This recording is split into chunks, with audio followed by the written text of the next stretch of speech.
자, 오늘 우리가 함께 나눌 이 사도행전 10장의 말씀은 이 사도행전 전체에서 굉장히 중요한 그런 말씀이에요.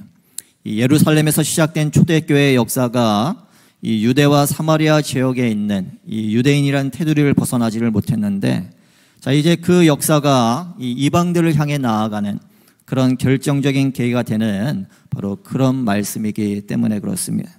자, 예수님께서 마지막으로 이 예루살렘과 온 유대와 사마리아와 땅끝까지 이르러 내 증인이 되리라고 그렇게 말씀을 하셨지만, 자, 이 예루살렘 교회와 사도들에게는 이 결정적인 그 한계가 있었어요.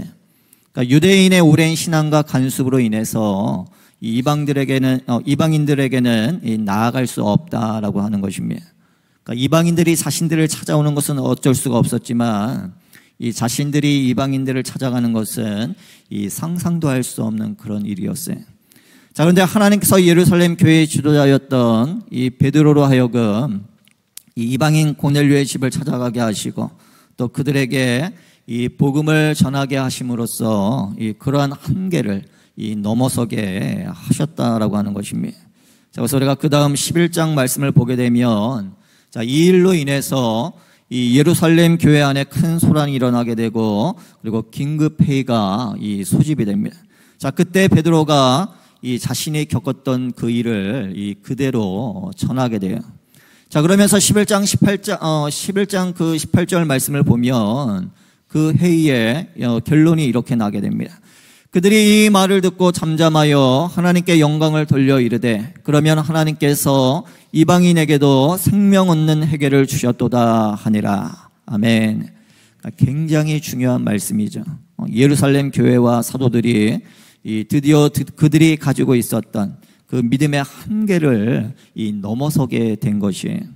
자, 그러면서 많은 사람들이 이방인들에게 이 복음을 전하기를 시작을 했고, 또 그 결과 이 안디옥 교회가 이 바울과 바나바를 따로 세워서 기도하면서 이방인들에게 복음을 전하도록 이 파송을 하게 됩니다. 자, 이렇게 예루살렘과 유대와 사마리아라는 그런 한계에 머물러 있던 그 복음이, 자, 그것을 넘어서 이 열방으로 이 뻗어나가게 되었어요. 자, 이처럼 우리에게도 이 넘어서야 하는 그런 믿음의 한계들이 있습니다. 우리 공동체 전체가 넘어서야 하는 가지고 있는 그런 믿음의 한계도 있을 것이고, 또 각자가 가지고 있는 그런 믿음의 한계도 있습니다. 자, 그런 믿음의 한계들을 우리가 계속해서 이 넘어서야만 한다라고 하는 것이에요. 아마 우리 성도님들 대부분이 신앙생활을 참 열심히 하고 싶은 그런 마음들이 아마 다 그 마음 가운데 있을 거예요. 물론 열심히 하시는 분들도 계시지만, 자, 근데 우리가 나름대로 정말 열심히 하고 싶은데 어떻습니까? 여러 가지 우리의 상황들이 몸이 또 우리의 몸이 따라주지 않는 그런 상황들도 있잖아요. 자, 근데 여러분, 우리가 서면 앉고 싶고 앉으면 눕고 싶은 것이 바로 우리의 연약한 마음입니다. 자, 그래서 신앙생활은 우리가 절대로 이 안주하려고 하면 안 된다라고 하는 것이에요. 나에게 있는 이 믿음의 한계를 넘어서면서 우리는 계속해서 앞으로 나아가야만 합니다. 자, 그래야만 건강한 믿음의 삶을, 믿음의 생활을 우리가 할 수가 있는 것이에요. 자, 그렇다면 어떻게 우리가 이런 우리의 그 믿음의 한계를 우리가 넘어설 수가 있을까요? 자, 먼저 우리는 이 하나님의 말씀으로 내 안에 있는 믿음의 한계를 우리는 넘어서야 한다라고 하는 것이에요. 자, 오늘 말씀은 고넬료라고 하는 이방인에 대한 말씀으로 이 시작이 됩니다. 자, 그는 가이사랴에 살고 있던 이 로마 군대의 이 백부장이었어요. 자, 이 고넬료라고 하는 이름은 그 당시 로마인들에게 정말 가장 흔한, 그러니까 우리식으로 하면 철수, 옛날에 왜 철수와 영희라는 그 이름들이 되게 흔한 이름이었잖아요. 자, 그것처럼 굉장히 흔한 그런 이름이었고, 또 이 백부장이라는 사람은 이 100명의 군대를 거느리는 그런 보통의 일반적인 이 군대의 그런 보직이었어요. 자, 근데 우리가 2절 말씀에 보면 그에 대해서 이렇게 말을 합니다. 그가 경건하여 온 지방과 더불어 하나님을 경외하며 백성을 많이 구제하고 하나님께 항상 기도하더니. 아멘. 자, 그러니까 고넬료는 비록 이방인이었지만 하나님을 이 경외하는 그런 사람이었어요. 자, 이 하나님을 경외한다라고 하는 것은 하나님을 두려워한다라는 그런 뜻입니다. 자, 이 말은 주로 이 유대인이 아닌 이 이방인들에게 쓰여졌는데, 자, 그들이 비록 이 유대인들과 같이 이 할례를 행하지는 않았지만, 자, 여러 신들을 섬기지 않고 이 하나님만을 섬겼기 때문에 이 하나님을 두려워하는 자라고 그렇게 이 부른 것이에요. 그러니까 고넬료처럼 하나님을 경외하는 이방인들은 이 유대인들과 같이 하나님의 말씀을 읽고 또 그 말씀대로 이 살려고 했습니다. 회당에서 드려지는 예배에 참석하기도 하고 또 유대인들처럼 이 하루에 3번씩 이 기도하는 그런 시간을 가졌습니다. 이 에디오피아의 내시처럼 하나님께서는 그런 경건한 이방인들에게 이 복음을 듣게 하시고 또 하나님의 자녀가 되게 하셨어요. 자, 오늘 말씀 속에서도 이 하나님은 이 가이사랴에 살고 있던 고넬료에게 이 하나님의 사자를 보내서 말씀을 하셨습니다. 이 요바에 있는 베드로에게 사람을 보내서 그를 집에 초청하라라고 하는 것이었어요. 자, 이 고넬료는 하나님의 말씀에 그대로 순종을 했습니다. 자, 그런데 문제는 이 베드로에게 있었어요. 자, 베드로는 유대인이었기 때문에 이 이방인의 집에 찾아간다라고 하는 것을 생각해 본 적이 없었습니다. 그러니까 유대인에게는 절대로 있을 수 없는 그런 일이었어요. 자, 그래서 하나님께서 고넬료가 보낸 사람들이 도착하기 전에 먼저 이 베드로에게 이 환상을 통해 말씀을 하십니다. 자, 11절과 12절 말씀에 보면 하늘이 열리며 한 그릇이 내려오는 것을 보니 큰 보자기 같고 내 귀를 메어 땅에 들이었더라. 그 안에는 땅에 있는 각종 네발 가진 짐승과 기는 것과 공중에 나는 것들이 있더라. 자, 여기 큰 보자기 같다라고 했는데 우리가 생각하는 그런 보자기를 말하고 있는 게 아니에요. 그러니까 햇빛을 가리는 그 큰 장막이나 이 배의 독과 같은 그런 큰 천을 말하는 것입니다. 자, 그 속에 땅에 있는 모든 종류의 이 네발 가진 짐승들과 또 기는 것과 이 공중에 나는 그런 새들이 가득 담겨져 있었어요. 자, 그래서 하나님께서 베드로에게 말씀을 하십니다. 또 소리가 있으되 베드로야 일어나 잡아먹으라 하거늘. 자, 이 유대인의 율법과 간습에 따르면 이 모든 짐승을 다 먹을 수는 없었어요. 이 짐승들 가운데는 이 정결한 것과 또 부정한 것이 있기 때문에 이 따로 구분해서 먹어야만 했습니다. 자, 그래서 레위기 11장에 보면 이 먹을 수 있는 것과 먹을 수 없는 것에 대한 그런 구분이 자세하게 나옵니다. 자, 그리고 이것은 이 정결한 유대인과 부정한 이방인을 구분하는 이 중요한 그런 기준이 되었어요. 그래서 유대인들은 이 부정한 음식을 멀리함으로써 이 자신이 이방인과 구별된 거룩한 하나님의 백성임을 보여야만 했습니다. 자, 그리고 이것이 오랜 시간 지나면서 그러니까 유대인들에게 있어서 이 하나의 절대적인 그런 간습이 되었어요. 자, 그래서 그 의미에 대해서는 생각하지 않고 무조건 이방인들을 부정하다라고 여기고 그리고 이 배척을 하게 된 것입니다. 자, 실제로 이 유대인의 문화와 전통을 기록해 놓은 책에 보게 되면 이런 말이 나와요. 모든 이방인 아기는 태어나는 그 순간 부정하다. 자, 그런데 여러분, 태어난 아기가 무슨 잘못이 있겠어요? 무엇을 할 수가 있겠습니까? 자, 그런데 갓 태어난 아이가 부정하다라고 그렇게 말을 했던 것이에요. 자, 그래서 이 유대의 율법책을 해석해 놓은 이 미시나라고 하는 책에 보면 이 이방 여인이 아기를 낳을 때에는 이 그를 돕는 것을 금지하고 있었어요. 자, 그리고 이렇게까지 이야기를 합니다. 누가 아기를 짐승에게 맡기겠는가? 자, 그러니까 이 유대인 아기를 이방인 의사에게 맡기는 것은 이 아기를 짐승에게 맡기는 것이다. 자, 그러니까 이것이 유대인들의 전통이고 그리고 문화였어요. 그러니까 견고한 징과 같이 되어서 이방인들을 배척하며 살도록 했던 것입니다. 자, 그런데 이 베드로 역시 이 예외는 아니었어요. 자, 우리가 오늘 본문 14절 말씀에 보면 이 베드로가 하나님께 이렇게 대답을 합니다. 베드로가 이르되 주여 그럴 수 없나이다. 속되고 깨끗하지 아니한 것을 내가 결코 먹지 아니하였나이다. 그러니까 베드로는 내가 단 한 번도 부정한 것을 먹지 않았다라고 그렇게 말을 합니다. 보자기 안에 있는 것이 이 모두 부정한 짐승이 아니었음에도 불구하고 이제 이 함께 있었다라는 이유만으로 이 그것을 먹지 않겠다라고 그렇게 이 단호하게 말합니다. 자, 그러자 하나님께서 또 이렇게 말씀을 하십니다. 15절 말씀에 또 두 번째 소리가 있으되 하나님께서 깨끗하게 하신 것을 내가 속되다 하지 말라 하더라. 자, 하나님께서 깨끗하게 하신 것을 내가 속되다 하지 말라. 자, 여러분, 하나님께서 깨끗하게 하셨다라고 하는 것은 무슨 뜻일까요? 자, 이 정결한 것과 부정한 것을 구분하는 정결법은 이 구약 시대부터 유대인들이 이 하나님의 백성으로서 거룩함을 지키기 위해 이 꼭 지켜야 하는 것들이었어요. 자, 그러나 예수님이 이 땅에 오신 후에는 이런 모든 것들이 이 달라지기 시작을 했습니다. 예수님께서는 부정한 나병 환자를 만지시고 또 세리나 창녀와 같은 그런 죄인들과 함께 이 식사를 하셨어요. 자, 그러면서 더 이상 하나님 앞에 이 정결한 사람과 또 부정한 사람이 따로 있지 않다라고 하는 것을 직접 보여주셨어요. 자, 또 에베소서 2장 15절과 16절 말씀에서 사도 바울이 이 둘로 자기 안에서 한 세 사람을 지어 합평하게 하시고 또 십자가로 이 둘을 한 몸으로 하나님과 화목하게 하려 하심이라고 그렇게 말씀하고 있는 것처럼, 자, 예수님께서는 십자가의 죽으심을 통해서 이 사람과 사람 사이의 모든 장벽을 허무시고 또 모든 사람에게 이 구원의 길을 여셨다라고 하는 것이에요. 자, 하나님께서 그렇게 모든 것을 깨끗하게 하셨는데 자꾸만 너의 생각대로 이 속되다 하지 말라라고 하는 것입니다.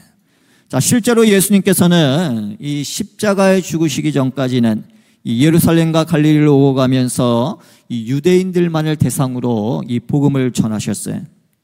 자, 그러나 이 십자가에 죽으시고 그리고 부활하신 이후에는 이 제자들에게 이 땅 끝까지 나의 증인이 되리라라고 그렇게 말씀을 하셨습니다.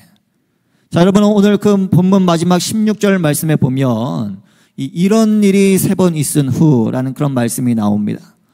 자, 헬라어로 이런 일은 이 바로 앞에 있는 것을 말하는 이 지시 대명사예요. 그러니까 바로 앞에, 그러니까 하나님께서 하신 말씀을 가리키고 있는 것입니다. 자, 그래서 공동 번역 성경을 보게 되면 이와 같은 말씀이 3번 오간 뒤에라고 그렇게 되어 있어요. 이와 같은 말씀이. 자, 여러분, 지금 베드로가 따라야 하는 것이 무엇입니까? 그에게 선포된 바로 하나님의 말씀이에요. 오랫동안 지켜왔던 그 자신의 생각이나 그 세상의 간섭이 아니라 바로 하나님의 말씀을 붙잡아야 한다라고 하는 것입니다. 자, 그럴 때 내게 있는 이 믿음의 한계를 바로 넘어설 수 있기 때문이에요. 자, 여러분, 아브라함이 이 본토 친척 아비의 집을 떠날 수 있었던 것은 그가 바로 이 하나님의 말씀을 따라 나아갔기 때문입니다. 자, 또 하나님께서 여호수아에게 가나안 땅으로 나아가라라고 하시면서 이렇게 말씀하셨잖아요. 이 율법책을 내 입에서 떠나지 말게 하며 주야로 그것을 묵상하여 그 안에 기록된 대로 다 지켜 행하라. 그리하면 내 길이 평탄하게 될 것이며 내가 형통하리라. 아멘. 자, 이스라엘의 최고 지도자였던 모세의 뒤를 이어서 이스라엘을 이끌고 나가야 했던 그 여호수아의 마음이 얼마나 힘들었겠습니까? 자, 그런데 그런 그에게 하나님께서 명령하신 것은 다른 어떤 것이 아니라 뭡니까? 바로 말씀을 지켜 행하는 것이었어요. 자, 이처럼 이 믿음의 한계를 넘어서는 것은 나의 생각이나 경험이 아니라 바로 하나님의 말씀을 붙잡는 겁니다. 말씀대로 우리가 담대히 나아가는 것이에요. 자, 그렇기 때문에 우리는 하나님의 말씀을 늘 가까이 해야만 하는 것입니다. 말씀을 열어놓고 그 말씀을 우리는 계속해서 묵상해야 하는 것이에요. 말씀의 인도하심을 우리가 받아야 하는 것입니다. 자, 그렇게 말씀을 붙잡음으로써 여러분들 믿음의 한계를 넘어서는 그런 여러분들 되어지기를 주님의 이름으로 간절히 축원합니다. 자, 두 번째로 이 믿음의 한계를 넘어서기 위해서는 우리가 인내함으로 나아가야 한다라고 하는 것이에요. 자, 오늘 본문 말씀을 보면 이 하나님께서 베드로에게 이 한상을 통해 말씀을 하시는데, 자, 3번을 말씀하셨어요. 자, 16절 말씀에 이런 일이 3번 있은 후 그 그릇이 곧 하늘로 올려져 가니라. 자, 자, 여기 3번 있은 후에, 그러니까 말씀을 3번 하셨어요. 자, 그럼 우리가 신명기 19장 말씀에 보게 되면 이 모든 죄에 관하여는 한 증인으로만 정할 것이 아니요 2 증인의 입으로나 또는 3 증인의 입으로 그 사건을 확정할 것이며 라는 그런 말씀이 나옵니다. 자, 이처럼 이 성경에서 3사람이나 이 3번은 어떤 일이 일어났다, 있었다라고 하는 것을 이 확실하게 말할 때 사용되는 그런 표현인 것이에요. 자, 마찬가지로 하나님께서 이 베드로에게 3번을 반복해서 말씀하셨다라고 하는 것은 그것을 확실하게 그에게 말씀하셨다라고 하는 것이에요. 자, 이렇게까지 말씀하신 이유는 이 베드로가 가지고 있었던 그 생각이 그만큼 강력했기 때문이에요. 한 번만 말해서는 그의 생각이 깨어지지 않을 것을 아셨기 때문에 하나님께서 이 3번에 걸쳐서 분명하게 베드로에게 말씀을 하신 것입니다. 자, 고넬료가 베드로에게 사람을 보낼 때에도 마찬가지였습니다. 한 사람이 아닌 3사람을 함께 보냈어요. 자, 그래서 7절과 8절 말씀에 보면 마침 말하던 천사가 떠나매 고넬료가 집안 하인들과 부하 가운데 경건한 사람 하나를 불러 이 일을 다 이루고 요바로 보내니라. 자, 이 고넬료는 집안의 일을 돌보는 하인 둘과 그리고 그들을 이끌고 갈 이 부하 한 사람을 붙여서 이 3사람을 함께 이 베드로에게 보냈다라고 하는 것입니다. 자, 그러니까 최대한의 그 예의를 갖추어서 정중하게 이 베드로를 초청한 것이에요. 자, 이렇게 하나님께서는 분명하게 말씀을 하시고 또 최선을 다하신 것은 이 그만큼 베드로와 유대인들이 가지고 있던 이 이방인에 대한 그 생각이 이 분명했기 때문입니다. 그러니까 너무나 오랜 시간을 걸쳐서 마치 견고한 진과 같이 세워졌기 때문에 이 한 번에 무너뜨릴 수가 없었어요. 자, 그러니까 인내심을 가지고 이 반복적으로 계속해서 두드려야만 했던 것입니다. 자, 여러분 우리가 좀 더 앞으로 나아가서 이 룻다와 욥바에서 이 베드로가 경험했던 그런 일들을 보면 이 하나님께서 베드로가 가지고 있던 이 믿음의 한계를 깨트리기 위해서 얼마나 하나님이 정말 이 차근차근 치밀하게 준비를 하셨는지를 우리가 알 수가 있습니다. 자, 10장 앞에 9장 36절 말씀에 보면 이 욥바에 살고 있던 다비다에 대한 말씀이 나와요. 욥바에 다비다라 하는 여제자가 있으니 그 이름을 번역하면 도루가라. 선행과 구제하는 일이 심히 많더니. 자, 여기 다비다라는 이름은 이 아람어로 이 사슴을 뜻합니다. 자, 그리고 그 이름을 헬라어로 옮기면 이 도루가라는 그런 이름이 되는 것이에요. 자, 근데 여러분 다비다에게 이 도루가라고 하는 헬라어 이름이 있었고 또 사람들이 그를 도루가라고 부르기도 했다라고 하는 것은 그녀가 적어도 이 이방인과 섞인 이 혼혈아일 수 있다라는 그런 뜻이에요. 그러니까 하나님께서는 베드로로 하여금 그런 다비다를 이 살려내도록 하셨어요. 자, 그리고 9장 마지막 말씀에 보면 이렇게 9장 말씀이 끝이 납니다. 베드로가 욥바에 여러 날 있어 시몬이라 하는 무두장의 집에서 머무니라. 자, 이 베드로가 룻다와 욥바에서 있었던 일들을 쭉 이야기하고 바로 10장으로 넘어가면 자연스럽게 그 내용이 이어질 텐데, 자, 근데 9장 마지막 말씀에 그러니까 전혀 어색한 말씀이 나오는 거예요. 그러니까 어울리지 않는 말씀이 나오는 겁니다. 그러니까 왜 그럴까요? 자, 여러분 이 무두장이는 이 동물의 가죽으로 물건을 만드는 그런 사람을 말합니다. 자, 그렇기 때문에 이 직접 동물을 죽이고 이 손에 피를 묻혀야 했어요. 자, 근데 이 죽은 시체는 부정하다라고 해서 이 절대로 손에 대지 않는 유대인이 이런 직업을 가질 일은 아마 없을 것입니다. 자, 결국 베드로가 욥바에 머물렀던 그 시몬은 이방인이었거나 아니면 유대인의 기준으로 보면 이 부정한 일을 하던 그런 사람이었어요. 자, 여러분 이 아무것도 아닌 것 같은 이 한 절의 말씀이지만, 자, 결국은 이 베드로가 이 고넬료를 만나는 그 이야기에, 그러니까 앞으로 펼쳐질 그 10장의 이야기에 이 고넬료의 그 만남의 복선과 같은 지금 그런 역할을 하고 있는 거예요. 그러니까 하나님이 차근차근 이 베드로를 만나게 하시는 겁니다. 자, 하나님이 이렇게 베드로가 가지고 있었던 이 견고한 진과 같은 그런 생각을 하나씩 무너뜨리셨어요. 무두장이 시몬의 집에서 지내게 하시고 또 고넬료가 보낸 사람들이 도착하기 전에 이 환상을 보게 하셨으며, 자, 그리고 3번이나 반복해서 그에게 거듭해서 말씀하셨어요. 그들이 가지고 있던 생각이 얼마나 이 오랜 시간 동안 쌓아진 이 단단한 그런 벽인지를 아셨기 때문에 이 하나님께서 인내심을 가지고 천천히 하나씩 그렇게 이 접근을 하신 것입니다. 자, 여러분, 이 오랜 시간에 걸쳐서 이 몸에 밴 그런 삶의 습관이나 생각이 사실 어떻게 하루아침에 고쳐질 수가 있겠습니까? 자, 근데 우리가 이 믿음의 한계를 넘어선다라고 하는 것은 한 번에 할 수 있는 일이 아니에요. 의욕적으로 시작했다가 금세 지쳐버릴 수가 있어요. 자, 어떤 분이 말하기를 결단을 하고 새벽 예배를 나오기 시작을 했는데 이 2달 정도 지나니까 이 감동이 없고 그냥 오고 가는 것 같다라는 그런 말씀을 하셨어요. 그래서 제가 그랬어요. 저도 오랫동안 새벽 예배를 하고 있는데 저도 가끔 그럴 때가 있습니다 라고 말했어요. 근데 사실이거든요. 자, 그런데 여러분, 그럴 때 우리가 포기하고 멈춰버리면 아무 소용이 없는 거예요. 아무 생각이 없고 이 형식적으로 오고 가는 것 같아도 계속해서 와야 한다라고 하는 것입니다. 자, 그렇게 하다 보면 어느 순간 하나님께서 부어주시는 그런 특별한 은혜가 있어요. 자, 그렇게 나의 영적인 한계를 우리는 조금씩 넘어서는 것입니다. 자, 여러분, 우리가 지난 코로나 3년이라는 시간 동안 우리가 온라인으로 예배하고 온라인으로 기도하다 보니까 현장에 예배하려고 나오는 것이 처음에는 사실 얼마나 어려웠습니까? 자, 그래서 지금도 여전히 어떤 일이 생기면 아주 자연스럽게 그냥 온라인으로 예배하는 게 그냥 하나의 옵션으로 그렇게 나타나게 되잖아요.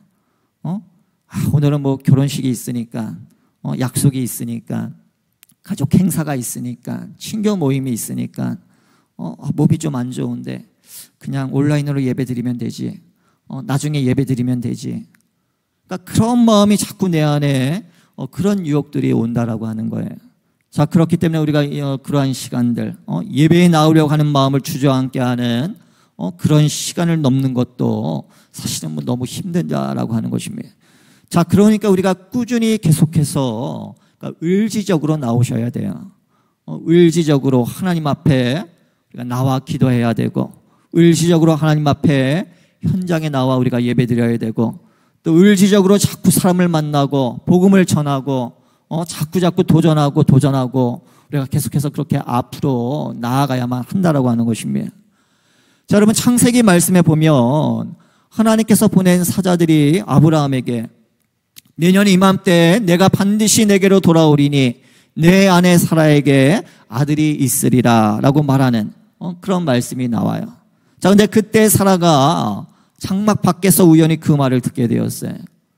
이 나이가 너무 많아서 육체적으로 아이를 가질 수 없는 그런 나이인데 그런 말을 하니까 너무 기가 막혀서 이 사라가 속으로 웃었어요. 자, 근데 그것을 알고 이 하나님의 사자가 아브라함에게 이렇게 말을 합니다. 여호와께 능하지 못한 일이 있겠느냐? 기한이 이를 때 내가 내게로 돌아오리니 사라에게 아들이 있으리라. 아멘. 자, 여호와께 능하지 못한 일이 있겠느냐라고 말씀하시면서 기한이 이를 때라고 그렇게 말씀하셔요. 기한이 이를 때. 자, 이 기한이 이를 때라는 말은 이 at the appointed time, 그러니까 하나님께서 이 appoint 하신, 그러니까 정해 놓으신, 예정하신 그런 시간을 말합니다. 자, 그때가 되면 반드시 이루어진다라는 그런 뜻이에요. 그런데 여러분, 우리의 믿음 생활도 마찬가지예요.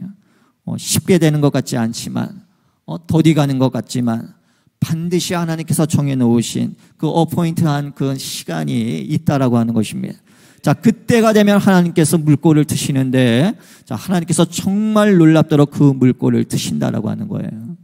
자, 그런 경험을 하게 되면 우리가 하나님의 일하심에 대한 두려움이 없어진다라고 하는 것입니다. 아무리 더디 가도, 아무리 앞이 캄캄해도 두렵지가 않은 거예요. 자, 하나님께서 반드시 나의 믿음대로 이루어지게 하실 것입니다. 자, 그러므로 우리가 해야 할 일은 포기하지 않고 끝까지 나아가는 것이에요. 계속해서 두드리는 것입니다. 그러니까 우리의 자리를 지키는 거예요. 자, 우리 사랑하는 성도 여러분, 올 한 해도 벌써 3분의 2가 지나갔어요. 자, 그런데 여러분, 우리의 믿음의 시선을 돌렸으면 좋겠습니다. 한 해의 3분의 2가 지나간 것이 아니라 아직 우리에겐 한 해의 3분의 1인 이 넉 달의 시간이 남았어요. 자, 여러분들 한 해를 시작을 하면서 여러분들이 결심한 것이 있다면 여러분 다시 한번 두드리시기를 바랍니다. 다시 한번 두드리십시오. 자, 하나님께서 3번이나 반복해서 베드로에게 말씀하셨던 것처럼 2번이든 3번이든 아니 그 이상이든 계속해서 두드려야 하는 것입니다. 자, 하나님께서 정하신 때에 반드시 우리에게 이루어 주실 줄로 믿으시기를 바랍니다. 자, 마지막으로 우리가 이 믿음의 한계를 넘어서기 위해서는 우리가 기도로 돌파해야 돼요. 자, 오늘 본문 말씀에 보면 자, 하나님께서 이 믿음의 한계를 넘어서게 하실 때 이 고넬료와 베드로에게 이 공통적으로 드러나는 그런 모습이 있어요. 자, 그것은 바로 이 기도하는 가운데 바로 그 일이 일어났다라고 하는 것입니다. 자, 2절 말씀에 그가 경건하여 온 지방과 더불어 하나님을 경외하며 백성을 많이 구제하고 하나님께 항상 기도하더니. 아멘. 자, 이 고넬료에 대한 이야기를 하는데 이 마지막 그 부분이 굉장히 눈에 들어오죠. 자, 하나님께 기도하는데 항상 기도했다라고 합니다. 자, 여러분, 이 고넬료는 이 하나님을 경외하는 사람이었는데 이 사람들을 많이 구제할 뿐만이 아니라 하나님께 항상 기도했어요. 자, 여기 항상이라는 말은 이 헬라어로 이 디아판토스라고 하는 그런 단어인데 이 디아라고 하는 말은 무엇을 통하여라는 그런 전치사이고 또 이 판토스라는 그 말은 이 모든 것이라는 그런 명사예요. 자, 그래서 이 항상이라는 말을 그대로 직역을 하면 그러니까 모든 것을 통하여라는 그런 뜻입니다. 자, 그러니까 이 언제든지 어떤 문제든지 이 모든 시간과 그런 상황 속에서 그는 하나님께 항상 기도했다라고 하는 것이에요. 자, 그리고 계속해서 3절과 4절의 말씀을 보게 되면 자, 하루는 제9시쯤 되어. 자, 여러분, 이 이스라엘의 시간은 여기에 이 6을 더하면 이 우리의 시간이 됩니다. 자, 그러니까 이 9시라는 그 얘기는 몇 시입니까? 그러니까 오후 3시라는 그런 뜻이죠. 자, 오후 3시가 되어서 한상중에 밝히 봄에 하나님의 사자가 들어와 이르되 고넬료야 하니 고넬료가 주목하여 보고 두려워 이르되 주여 무슨 일이니까? 천사가 이르되 내 기도와 구제가 하나님 앞에 상달되어 기억하신 바가 되었으니. 자, 그렇게 항상 기도하던 중에 이 하루는 오후 3시에 기도를 하는데 이 하나님의 사자가 나타나서 이 고넬료야 하고 그의 이름을 불렀어요. 자, 여러분, 이 오후 3시는 이 성전에서 이 제사장들이 저녁 희생 제사를 드리는 그런 시간입니다. 자, 그래서 이 경건한 유대인들은 이 시간에 드리는 기도를 가장 중요하게 여겼어요. 자, 그렇게 고넬료가 이 간절하게 이 오후 3시에 기도할 때 이 하나님의 사자가 나타나서 내 기도와 구제가 하나님 앞에 상달되어 이 기억하신 바가 되었다라고 그렇게 말을 한 것입니다. 자, 여기 상달되었다라고 하는 그 말이나 또 기억되었다라는 말은 이 모두 하나님께 이 제물을 드릴 때 사용되던 그런 특별한 제의적인 그런 표현이에요. 즉 고넬료의 경건한 기도와 구제가 이 희생 제물의 연기나 제단의 향기처럼 이 하나님께 그대로 올려졌다라는 그런 뜻입니다. 자, 그때 하나님께서 그에게 환상을 보여주셨어요. 자, 그런데 이런 베드로도 마찬가지였습니다. 이 기도하는 가운데 이 하나님께서 보여주시는 그런 환상을 보게 되었어요. 자, 그래서 9절 말씀에 이튿날 그들이 길을 가다가 그 성에 가까이 갔을 그때 베드로가 기도하려고 지붕에 올라가니 그 시각은 제6시더라. 자, 이 6을 더하면 이 12시를 말하고 있는 것이죠. 12시더라. 자, 여러분, 우리가 가진 한글 성경에는 이 조금 애매하게 표현이 되어 있어요. 그러니까 지금 이 베드로가 기도하러 가는 시간과 이 고넬료의 하인들이 도착한 시간과 뭐 이런 시간들이 지금 되게 섞여져 있습니다. 자, 그런데 좀 더 분명하게 말하면 지금 이런 상황인 거예요. 베드로가 지붕 위에 올라가서 기도하고 있었습니다. 자, 그런 다음에 이 고넬료가 보낸 사람들이 이제 나중에 그곳에 도착을 하게 되었는데, 자, 그때가 마침 낮 12시였다라고 하는 것입니다. 자, 그러니까 이 베드로가 사실은 언제부터 이 지붕 위에 올라가서 기도하고 시작했는지는 우리가 알 수가 없어요. 몰라요. 애매하게 나와 있어요. 자, 근데 그 다음 말씀을 보면 이 베드로가 시장하여 먹고자 했다라고 그렇게 되어 있습니다. 자, 이 당시 유대인들은 이 오전 10시와 그리고 오후 6시에 이 두 번의 식사를 했다라고 해요. 자, 그런데 낮 12시에 배가 고팠다라고 하는 것은 이 베드로가 오전 10시에 식사를 하지 않고, 그러니까 그 이전부터 기도하고 있었다라고 하는 것이에요. 자, 그러니까 이렇게 오랜 시간 간절하게 기도하고 있을 때 하나님이 그에게 이 환상을 보여주셨다라고 하는 것입니다. 자, 여러분, 이 당시 가이사라는 이 로마 총독이 거주하는 간저가 있는 그런 도시였어요. 자, 그래서 그곳에는 유대인들보다 이방인들이 훨씬 더 많았습니다. 자, 그런 곳에서 하나님은 이 고넬료를 주목을 하셔서, 그를 지목하셔서 이 베드로를 만나게 하셨어요. 자, 그러면 하나님께서 왜 그런 많은 이방인들 중에 이 고넬료에게 이런 은혜를 베푸셨을까요? 자, 고넬료는 그저 평범한 사람 중에 한 명이었고, 평범한 지책을 가진 사람이었는데, 하나님을 경외하는 그런 사람이었는데, 자, 왜 하나님은 그 많은 가이사라의 이방인들 중에, 이 수많은 사람들 중에 왜 하필이면 이 고넬료를 지목하셔서 그에게 은혜를 베푸셨을까요? 자, 그가 하나님을 경외하며 이 많은 사람들을 구제할 뿐만이 아니라, 자, 무엇보다도 항상 기도하는 바로 기도의 사람이었기 때문입니다. 자, 그래서 우리가 이 역사적인 자료를 보게 되면 이 고넬료에 대해서 이야기를 할 때 그가 기도의 용사였다라고까지 그렇게 표현을 합니다. 그러니까 그는 기도의 용사였어요. 자, 그런데 베드로도 마찬가지입니다. 유대인이었음에도 불구하고 또 유대인들이 가지고 있었던 믿음의 한계를 넘어설 수 있었던 것은 그가 하나님께 간절히 기도하는 그런 사람이었기 때문이에요. 자, 이렇게 기도하는 사람은 기도하는 가운데 나의 생각을 내려놓고 바로 하나님의 뜻에 나를 맞추게 되는 것입니다. 자, 그래서 여러분은 기도의 신분들은 아마 다 경험해 보셨을 거예요. 기도하러 나올 때 내 기도 제목을 가지고 나와 기도하는데 계속 기도하다 보면 정말 기도가 깊어지고 또 오래 지속되다 보면 어느새 내 기도의 제목들이 다 내려가고 하나님이 원하시는 기도의 제목들을 우리가 부르짖기 시작한다라고 하는 것입니다. 그런데 이 기도는 정말 신비롭게도 이 기도의 것만 경험하면 내 기도를 간구하지만 우리가 기도의 깊은 세계에 들어가게 되면 계속해서 기도하게 되면 내 기도의 내용들이 바뀌기 시작을 한다라고 하는 겁니다. 하나님이 무엇을 원하시는지를 깨닫게 되고 정말 하나님이 내게 원하시는 것을 기도하기 시작한다라고 하는 거예요.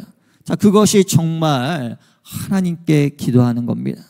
자, 그래서 결국은 기도하게 되면 하나님의 뜻을 깨닫고 또 하나님의 뜻에 순종하게 되어 있는 것입니다. 하나님의 말씀에 내 삶을 마치고 또 하나님의 말씀을 따라 내 믿음의 한계를 용기를 내어서 하나님 내가 넘어서겠습니다 라고 결단하게 되고 또 우리가 나아가게 된다라고 하는 것이에요. 자, 이처럼 기도에는 이 모든 것을 뚫고 나아가는 힘이 있습니다. 이처럼 기도에는 이 모든 것을 감당하게 하는 그런 힘이 있는 것이에요. 자, 우리 사랑하는 성도 여러분, 여러분들 넘어설 수 없는 큰 장벽과 같은 것이 여러분들의 앞을 가로막고 있습니까? 자, 시편 62편에서 다윗은 스스로 이렇게 선포를 합니다. 나의 영혼아 잠잠히 하나님만 바라라. 물은 나의 소망이 그로부터 나오는도다. 아멘. 아무것도 할 수 없을 것 같을 때 우리가 꼭 해야 하는 것이 있어요. 바로 하나님 앞에 우리가 바짝 엎드리는 것입니다. 자, 그렇게 나의 소망을 하나님께 두는 것이에요. 나의 소망을 하나님께 둔다라고 하는 것은 그러니까 우리가 기도하는 것입니다. 내가 하나님 앞에 바짝 엎드린다라는 얘기는 하나님 나의 소망을 하나님께 둡니다라고 우리가 믿음으로 고백하는 것이에요. 자, 그럴 때 하나님께서 우리로 하여금 모든 것을 감당할 수 있게 하십니다. 자, 바라기는 기도함으로 정말 여러분들의 모든 한계를 뚫고 나아가는 그런 여러분들 되어지기를 주님의 이름으로 간절히 축원합니다. 자, 말씀을 맺겠습니다. 우리 사랑하는 성도 여러분, 자, 여러분들 태어나서 처음으로 걸음마를 배울 때 이 단번에 걷는 아이는 단 한 명도 없어요. 자, 적어도 2000번 이상을 넘어진다라고 그렇게 말을 합니다. 자, 그렇게 겨우 한 걸음을 떼는 거예요. 자, 그러나 그 한 번의 그 걸음이 그 아이를 걷고 뛰게 만듭니다. 자, 그런데 우리의 믿음도 마찬가지예요.